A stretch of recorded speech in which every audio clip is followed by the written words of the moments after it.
आई संबंधीचं प्रेम ही शिकवायची गोष्ट नसते, ती निसर्गतः उपजत असली पाहिजे. पण आता थोडासा काळ असा आलेला आहे की अरे भारत माता की जय म्हटलं पाहिजे, हे नव्या पिढीतल्या लोकांना सांगावं लागतं. मगर आज आप जब अपना लिबास तब्दील कर रहे तो हम पूछना चाहते हैं आरएसएस के मोहन भागवत साहब से कि उन्होंने नागपुर में कहा कि मुल्क में ऐसे लोग हैं कि वो नारा नहीं लगाते भारत माता की जय का, उनको सिखाना पड़ेगा. मोहन भागवत साहब, मैं नहीं लगाता नारा, क्या करते आप? मेरे गले में छुरी भी रख देंगे तो नहीं बोलूंगा मैं, क्योंकि हिंदुस्तान के कॉन्स्टिट्यूशन में कहीं पर भी लिखा हुआ नहीं है भारत माता की जय बोलना. हिंदुस्तान के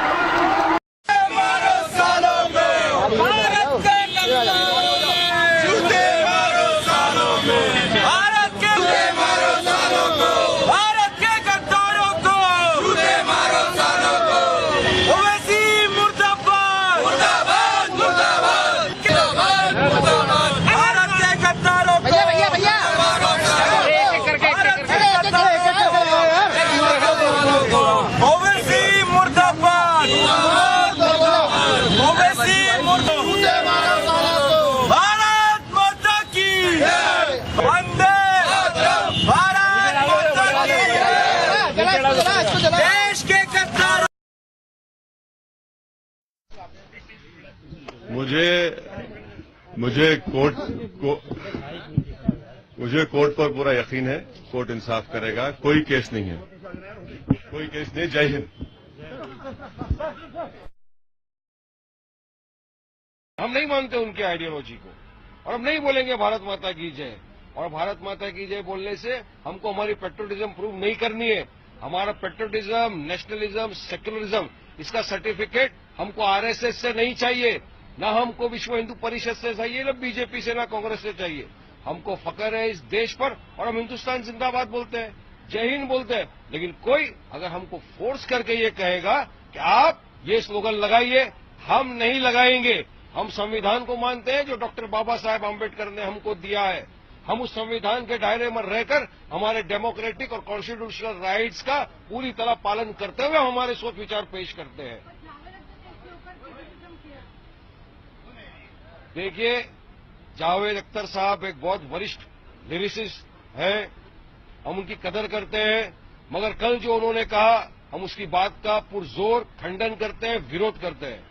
असदुद्दीन ओवैसी साहब 4 मरतबा एमएलए चुनकर आए हैदराबाद में, 3 टर्म एमपी चुनकर आए हैदराबाद से, और आज पार्लियामेंट में लोगों ने उनको भारी अक्सरियत, भारी मैंडेट से जिताकर पार्लियामेंट में भेजा है, क्योंकि उन्होंने माइनॉरिटी की, पिछड़े हुए तबके की, दलितों की, पिछड़े हुए वर्ग की विकास की बात की और उनके लिए काम किया. इसीलिए लोगों ने उनको चुन के पार्लियामेंट में भेजा, और लोग आज उनको अपना नेतृत्व, अपना लीडर मानते हैं. और जावेद अख्तर साहब सीधा चले गए, राज्यसभा मेंबर बन गए, कभी चुनाव लड़े नहीं वो.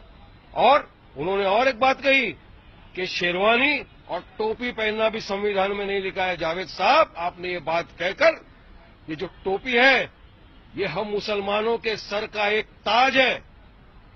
मुसलमान इसको अपना ताज समझता है, ये हमारे हुजूर की सुन्नत है. इसका ये इस तरह के अल्फाज यूज करके आपने देश के नहीं, पूरे विश्व के मुसलमानों के सेंटिमेंट्स को, फीलिंग्स को हर्ट किया है. आपको सारे मुसलमानों से माफी मांगनी चाहिए. और शेरवानी तो पंडित नेहरू भी पहनते थे. अरे आप भी पहनते थे शेरवानी, आप भी पहनते हो, तो क्या उस संविधान के दायरे में आप लाओगे? किस तरह की आप बात करते हो? मैं कहना चाहता हूं जावेद साहब, आपको पूरे देश के, पूरे विश्व के मुसलमानों से इस टोपी के विषय को लेकर माफी मांगनी चाहिए. मोहन भागवत साहब, मैं नहीं लगाता नारा, क्या करते आप?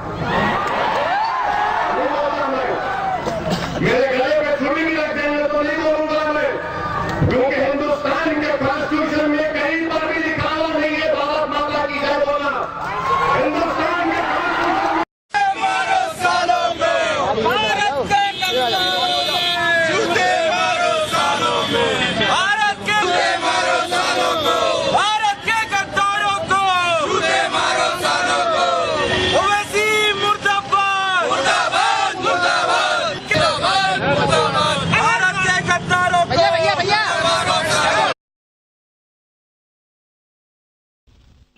आई संबंधीचं प्रेम ही शिकवायची गोष्ट नसते.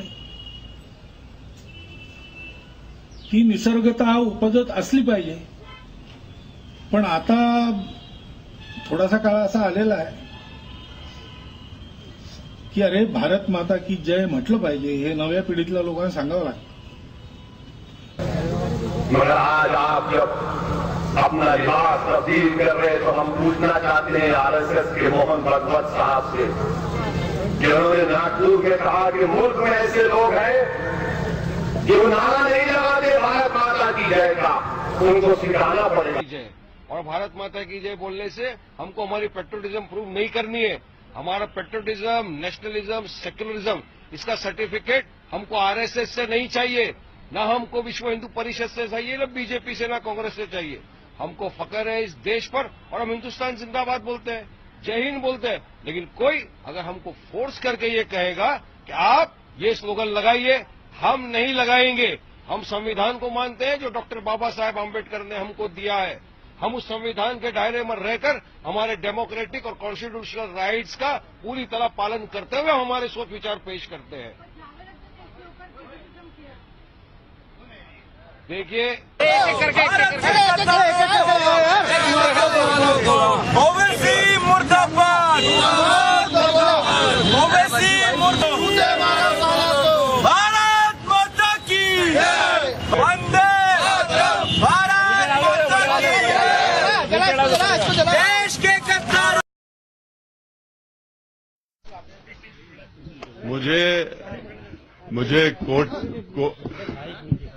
मुझे कोर्ट पर पूरा यकीन है.